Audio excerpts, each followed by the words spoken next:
Bom, e se o assunto envolve Lei Magnitsky, para formar um consenso aqui nos Estados Unidos, documentado, de que inúmeras violações a direitos humanos estavam ocorrendo no Brasil. As sanções de vista aos ministros do STF e a Magnitsky do Alexandre estão aí.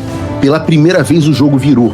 E isso aconteceu porque... Está no ar o Márcio Talks, o canal de cortes mais visto do YouTube. Eu sou o Márcio Andrade e no vídeo de hoje você vai ver mais um conteúdo sensacional.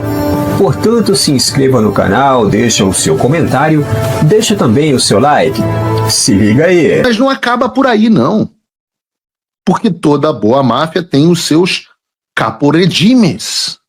O capo-regime é um cara com alto cargo na máfia que chefia um outro grupo de mafioso que é ligado à máfia principal. E um dos capo-regimes do Alexandre de Moraes chama-se Paulo Gonet. Ou melhor, apóstata Paulo Gonet. Muito católico, uma fé muito grande, meu Deus, quer ir, beijar o Papa. Muito católico. Entendam, o que o Talhaferro está denunciando é uma coisa que tem impacto sobre todo esse processo desse golpe da Disney. O Eduardo Talhaferro, que era um funcionário do Tribunal Superior Eleitoral, é contatado pelo secretário executivo da Procuradoria-Geral Eleitoral, a pedido do apóstata Paulo Gonet, para que eles conversassem sobre um assunto que foi tratado em uma conversa sigilosa entre o próprio Gonet e o Alexandre de Moraes. Então, o que foi pedido nessa reunião? Foi conversado entre o PGR e o ministro do Supremo Tribunal Federal. O que foi? O que o Talhaferro afirma é que o Gonet queria saber quem o Alexandre queria que a PGR perseguisse e denunciasse. E o próprio Talhaferro enviou diretamente ao apóstata Paulo Gonet os pedidos combinados entre ele, Gonet e o Alexandre. Entre ele, o Talhaferro e o Alexandre. Vejam, isso mais do que nunca mostra, sim, que há de verdade uma organização criminosa nesse caso do julgamento do golpe da Disney. Mas organização criminosa não é chefiada por Bolsonaro, composta por Paulo Figueiredo, Almirante Garnier, Braga Neto, sei lá quem. Não. É uma organização criminosa chefiada pelo pseudo-juiz Alexandre de Moraes e composta, dentre outras pessoas, pelo apóstata Paulo Gonet. E eu tenho que dizer, que triste fim para esse apóstata. Ele merece sim mesmo o que está por vir. E o que está por vir? Ora, veremos. Tic, tac. Tic, tac. Veremos. Eu posso dizer, né? Eu terei minha vingança nessa vida ou na próxima, como diz o general Maximus. E agora que tudo isso foi exposto, todos os políticos da oposição devem encaminhar isso ao Ministério Público. Porque nós estamos falando de apuração de crime. Ah, mas não vai acontecer, não, mas precisa ser enviado para que os que arquivem também sejam os cúmplices. Há um dever moral de exigir a anulação do processo do golpe da Disney. Ah, vai acontecer? Não, mas tem que pedir, como bem fez a senadora Damares Alves.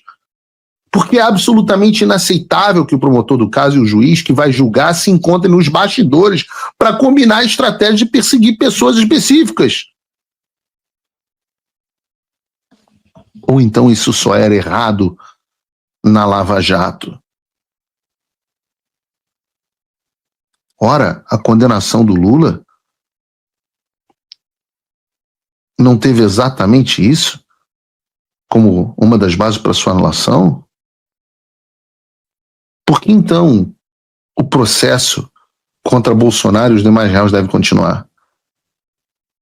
Ora, a oposição, e eu volto a dizer, é uma pena que isso tenha acontecido no meio do julgamento. Eu espero, porque o julgamento interrompe hoje, só retoma na semana que vem, eu espero que a oposição levante um pouco mais essa pauta para dar visibilidade a esse assunto, da mesma forma que o PT e a esquerda fizeram quando isso aconteceu com Lula. que agora é hora de fazer barulho com essa história. Vamos ver o que o Talhaferro revela sobre o católico Paulo Gonet. Bota aí. Também, como o senhor falando direto com o Paulo Gonet, isso? O que o senhor falava direto com o Paulo Gonet? O que o senhor falava direto com o Lucas, que era assessor dele? Quais eram as demandas que eu não consegui ler rapidamente? Peraí. O Talhaferro falava direto com o Paulo Gonet? Aqui entender. O senhor podia explicar pra gente qual era o seu diálogo com o senhor Paulo Gonet ou com o senhor Lucas? O que eles pediam?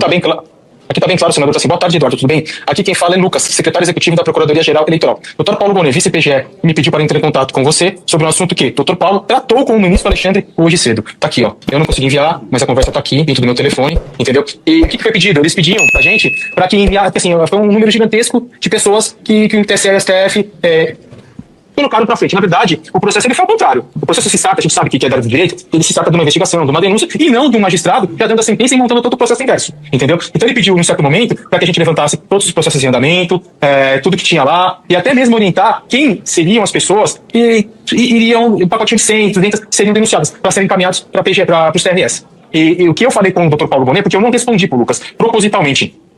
Eu enviei esses documentos, eles estão aqui, ó. Eu enviei. Aqui, ó. Eles estão aqui, ó. Eu enviei pro Gonet. Aqui, ó. Pro Gonet, Paulo Gonet. Eu enviei pessoalmente para ele os pedidos que o Moraes combinou com ele e foi através do Lucas. Eu enviei diretamente no WhatsApp do Paulo Gonet. Tá aqui, ó. Esse aqui, acho que os senhores conhecem, né? Esse aqui é Paulo Gonet. Vai dar ruim, vai. O Brasil está passando por um momento muito delicado. As instituições, o Poder Legislativo, o Judiciário, o Executivo, estão completamente perdidos e estão completamente prejudicados, sem credibilidade, e tudo isso por conta de ações de pessoas da alta cúpula desses poderes. Pois bem, os três poderes, o Poder Legislativo, o Judiciário e o Executivo, eles tendem a estar harmônicos. Pelo menos é isso que diz a Constituição, deveria ser harmônicos, né? Deveria ter um equilíbrio entre os três poderes, cada um fiscalizando o outro, né, na questão dos freios e contrapesos. A própria Constituição diz isso, porém, na prática não é assim que funciona. O que a gente vê hoje no Brasil é justamente um poder sobressaindo sobre o outro. Então, o que acontece? Isso necessariamente vai refletir lá na ponta, ou seja, no indivíduo, no povo, na sociedade. Tá? Mas, ao que parece, as ditas autoridades não estão nem aí para esse negócio, né? Não estão nem aí para as instituições que elas próprias pertencem, né? Então, a coisa está em uma tônica de projeto, na verdade já vem de muito tempo, aquela coisa do projeto de poder no poder pessoal, né? Todas as ações são em benefício próprio ou em benefício da minha ideologia política, da minha visão de mundo. Então, essas pessoas que estão nessas instituições, elas arrogam para si todo esse poder e traz essa tônica de visão de mundo para dentro da própria instituição, né? E, obviamente, quando isso acontece, aí há uma corrupção própria, né? De corromper a própria instituição. Ou seja, o Brasil está em um patamar em que a alta cúpula que governa, que dirige o país, né? Ou seja, o pessoal do Poder Executivo, começando pelo Presidente da República, Aí tem o pessoal do judiciário, começando lá pelo STF. Aí tem o pessoal do legislativo, começando lá pelo Senado. Né? Tem o pessoal lá da Câmara, que são os deputados e tudo mais, no Senado e senadores. E ao que parece, a coisa está se enveredando aí para algo muito grande aí, de penalização em relação aos Estados Unidos para com o Brasil. É isso. Essa é a situação em que o Brasil se encontra, essa é a situação em que a população brasileira, a sociedade do Brasil, a nação brasileira se encontra. Por esse vídeo é isso, se inscreva no canal, deixe o seu comentário e deixe também o seu like. Até breve.